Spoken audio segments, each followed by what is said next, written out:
తెలంగాణలో ఇప్పటికిప్పుడు ఎన్నికలు వస్తే కాంగ్రెస్ పార్టీకి 117 స్థానాలు వస్తాయి. ఇది నిన్న ఖమ్మంలో రేవంత్ రెడ్డి చెప్పిన మాట. ఈరోజు కేటీఆర్ ఇప్పటికిప్పుడు తెలంగాణలో ఎన్నికలు వస్తే 78 స్థానాలు బీఆర్ఎస్ పార్టీకి వస్తాయి. అది రేవంత్ రెడ్డి చేపించుకున్న సొంత సర్వేలో కూడా బయటపడింది. ఇది కేటీఆర్ చెప్తున్న మాట. చూడండి, ఇప్పటికిప్పుడు ఎన్నికలు వస్తే 117 స్థానాలు వస్తాయి కాంగ్రెస్ పార్టీకి అని రేవంత్ రెడ్డి చెప్తున్నాడు. ఇప్పటికిప్పుడు ఎన్నికలు వస్తే బీఆర్ఎస్ పార్టీకి 78 స్థానాలు వస్తాయని కేటీఆర్ చెప్తున్నాడు. కానీ ఇక్కడ నిజమేంటో తెలుసా? అసలు ఇప్పటికిప్పుడు ఎన్నికలు రావు. ఇది నిజం. 2028 చివరి దాకా ఎన్నికలు లేవు. అప్పుడు దాకా ఆగాలి. ఇప్పుడున్న పరిస్థితులు అప్పుడు ఉండవు. ఈ రోజు ఉన్నది రేపటికి ఉండదు, రేపటికి ఉన్నది ఎల్లుండికి ఉండదు. పరిస్థితుల్లో మార్పులు వస్తూ ఉంటాయి, ప్రజల ఆలోచనలో మార్పులు వస్తూ ఉంటాయి. ఇప్పుడు నిజానికి ఫైట్ కాంగ్రెస్కు బీఆర్ఎస్కు మధ్య ఉంది. రేపు బీజేపీ ముందుకు రావచ్చు. మీకు ఒక విషయం చెప్పనా, 2018లో బీఆర్ఎస్ పార్టీ సెకండ్ టైం గెలిచిన తర్వాత 2021-22 ఆ టైంలో బీజేపీ పార్టీ చాలా దూకుడుగా ఉంది. కాంగ్రెస్ పార్టీ చాలా వెనకబడింది. ఉప ఎన్నికల్లో డిపాజిట్లు కోల్పోయే పరిస్థితి కాంగ్రెస్ పార్టీది. కారు తీరా సీన్ కట్ చేస్తే 2023 అసెంబ్లీ ఎన్నికల్లో కాంగ్రెస్ పార్టీ ఏమో అధికారంలోకి వచ్చింది, బీఆర్ఎస్ ఏమో ప్రతిపక్షంలో కూర్చుంది. తర్వాత బీజేపీ అసలు 8 అసెంబ్లీ స్థానాలే కదా ఆ పార్టీకి వచ్చింది. 8 అసెంబ్లీ స్థానాలు మాత్రం అక్కడ వచ్చింది.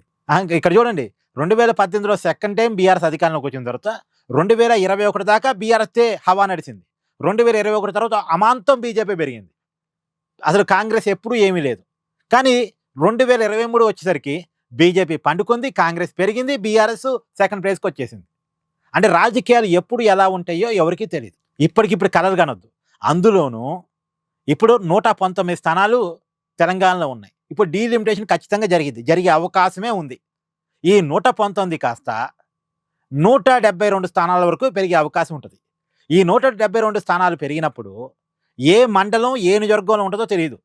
ఇప్పుడున్న నియోజకవర్గాలు ఇప్పుడులాగా ఉండవు. నియోజకవర్గాల పరిస్థితులు మారిపోతాయి, బలాలు మారిపోతాయి. పైగా కొన్ని నియోజకవర్గాలు మహిళలకు రిజర్వ్ అవుతాయి. 33% స్థానాలు మహిళలకు రిజర్వ్ అవుతాయి. ఏ స్థానం మహిళలకు రిజర్వ్ అవుద్దో తెలియదు. ఇప్పుడు రేవంత్ రెడ్డి గారి కొడంగల్ నియోజకవర్గం మహిళలకు రిజర్వ్ అయిద్దో తెలియదు, కేసీఆర్ గారి నియోజకవర్గం గజ్వేలు మహిళలకు రిజర్వ్ అయిద్దో తెలియదు, సిద్దిపేట హరీష్ రావు గారి నియోజకవర్గం మహిళలకు రిజర్వ్ అయిద్దో తెలియదు, సిరిసిల్ల కేటీఆర్ గారి నియోజకవర్గం మహిళలకు రిజర్వ్ అయిద్దో తెలియదు, పొంగిరెడ్డి శ్రీనివాసరెడ్డి గారి నియోజకవర్గం పాలేరు మహిళలకు రిజర్వ్ అయిద్దో తెలియదు. సో ఏ నియోజకవర్గం మహిళలకు పోయిద్దో అప్పుడు ఈ అగ్రనాయకులు మళ్ళీ వేరే ఏ నియోజకవర్గాన్ని తీసుకుంటారో తెలియదు. అంటే చూడండి, 2028 నాటికి అసలు ఎన్నికల ప్రక్రియలో చాలా మార్పులు వస్తాయి. పైగా ఇప్పుడు సరి ప్రక్రియ వల్ల ఉండే ఓటర్లు ఎవరు, పోయే ఓటర్లు ఎవరు, ఇవన్నీ కూడా లెక్కలో వస్తాయి. సో ఇన్ని క్యాలిక్యులేషన్స్ ఉన్నాయి. ఇన్ని క్యాలిక్యులేషన్స్ ఉన్నప్పుడు ఈ రోజు ఎన్నికలు వస్తే సాధ్యంగాని మాట ఎందుకు చెప్పండి? ఇప్పుడు బీఆర్ఎస్ ప్రజల కోసం పోరాడాలి, కాంగ్రెస్ అధికారంలో ఉన్నారు కాబట్టి ప్రజలకు ఏం చేయాలో చేయగలగాలి. ప్రజలకు ఏం చేయట్లేదో దాని మీద బీఆర్ఎస్ పోరాటం చేయాలి. ఇది పక్కన పెట్టి ఇప్పటికిప్పుడు ఎన్నికలు వస్తే ఎన్నికలు రావురా స్వామి. సో ఇప్పటికిప్పుడు బిడ్డ పుడితే ఆడా మగ అని తెలిస్తే ఎట్ట? అసలు ఇప్పటికిప్పుడు బిడ్డ పుట్టే అవకాశం లేదు. ప్రెగ్నెన్సీయే లేదు, ఇక్కడ ప్రెగ్నెన్సీయే కాలేదు. ఇప్పటికిప్పుడు బిడ్డ పుడితే ఆడా మగ అని తేలిస్తూ కూర్చుంటే ఏంటిది? సో ఇది పనికి రాని మాట, ప్రజల్ని మభ్యపెట్టే మాటలు.